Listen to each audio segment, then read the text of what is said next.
আজকে ভাবছি হরিণঘাটার ডিম, জানো তো কি সুন্দর কালার, কি বলবো।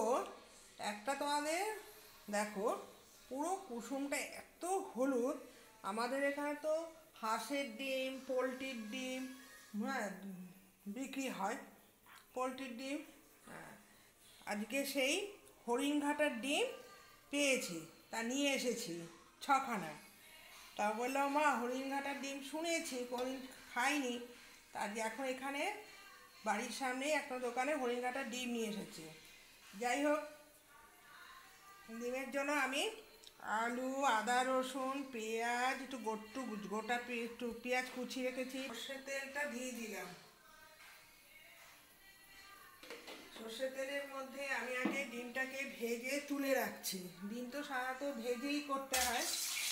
এর মধ্যে সামান্য হলুদ দিয়ে দিয়েছি।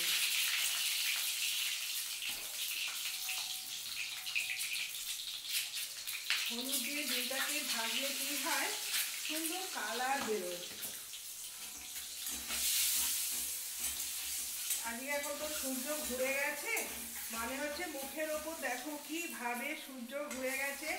আজকে ফেসিয়াল করলাম, তখন বললো মা রান্না করে তো তুমি চলে যাও চান করতে, তুমি বলছো আমাদের প্রকৃতি কি সুন্দর আমাদের সাথে খেলা হয়। প্রকৃতি কেন, এখন সবাই খেলা করে।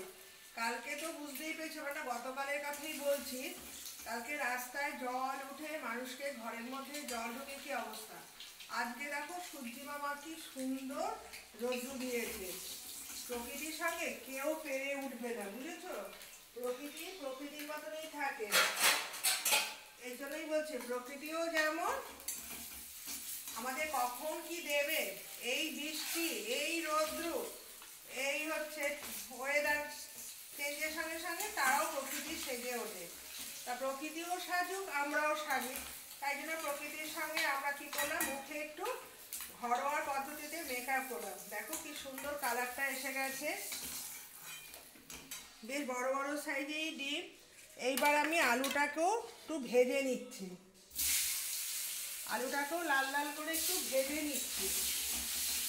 অবশ্য এটা ভেজেটা পরে করলেই ভালো হতো, কিন্তু এখানে একটু দূরে দাঁড়িয়ে দাঁড়িয়ে একটু রান্না করছি। আলুটাকেও ভেজে নিলাম। সবকটা যদি একটু ভেজে রান্না করা হয় না, টেস্টটা খুব ভালো হবে। বললো মা আজকে একটু ঝাল ঝাল ডিমের কষা করো। না ঠিক আছে। প্রথমে একটু ডুমো ডুমো পেঁয়াজটাও দিয়ে দিলাম। একবারে পেঁয়াজটা আমি আলাদা করেই দিচ্ছি না, কেননা এটা একসাথে দিয়েই করব।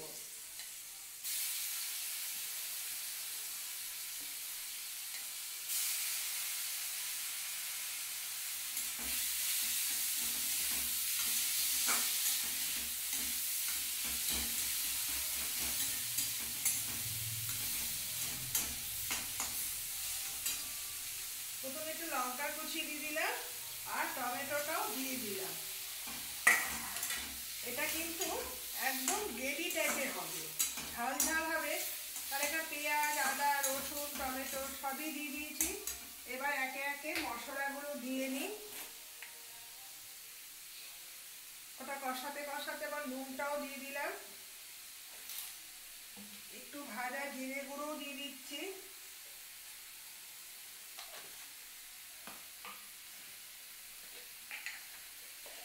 এখানে আমি একটু দিচ্ছি কাশ্মীরি লঙ্কার গুঁড়ো। এমনি লঙ্কার গুঁড়ো তো ঝালে খাওয়া হবে না, একটু কাশ্মীরি লঙ্কার গুঁড়ো দিচ্ছি কালারের জন্য। আর দিচ্ছি সামান্য একটু লাল লঙ্কার গুঁড়ো। কালার এবং ঝাল দুটোই যেন ব্যালেন্সটা ঠিক থাকে। এটা দিয়েও ঝাল লাল হবে, তাও আমি তো যেহেতু ঝাল আবার কম খাই, তাই জন্য অল্প একটু দিয়েছি। আর কাশ্মীরি লঙ্কার গুঁড়োটা দিয়েছি কালারের জন্য। এর মধ্যে আরেকটু সর্ষের তেল দেবো, দেখবে তেলটা সুন্দর হবে। এবার গরম মশলাটাও আমি এর মধ্যে দিয়ে দিচ্ছি। টমেটোটাকে দিই, যেহেতু মশলাটা যাতে পুড়ে না যায় তার জন্য আমি একটু দিচ্ছি গরম জল রেখে দিয়েছি। মশলা পুড়ে গেলে কিন্তু রান্নার কোনো টেস্টই থাকবে না। গ্যাসটাও বাড়িয়ে দিয়েছি, জলটাও দেখবে বাকি মশলা দিতে দিতে এটা সুন্দর কষানো হয়ে যাবে আর লাল লাল রঙও এসে যাবে। এর মধ্যে হলুদটা দেওয়া হয়নি, হলুদটাও দিয়ে দিলাম। আর দেবো একটু চিনি।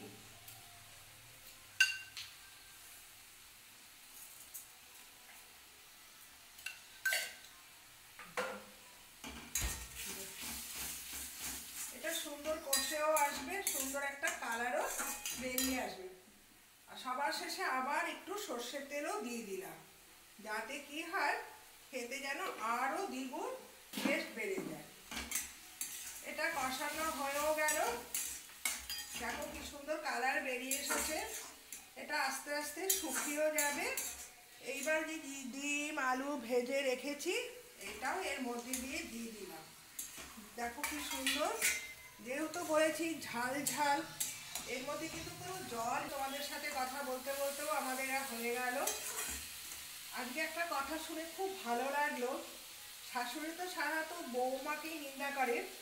আজকে কি হলো, একজন বয়স্ক মানে শাশুড়ি রক্তের দরকার, সেই বৌমার সাথে খুবই খারাপ ব্যবহার করার পর সেই বৌমা এসে শাশুড়িকে রক্ত দিল। দেওয়ার পর দূর থেকে হঠাৎ আমার খবর আসলো তারও বাপের বাড়ি অ্যাক্সিডেন্ট, কি তার বাবাও পড়ে গিয়ে কোমরে চোট লেগেছে।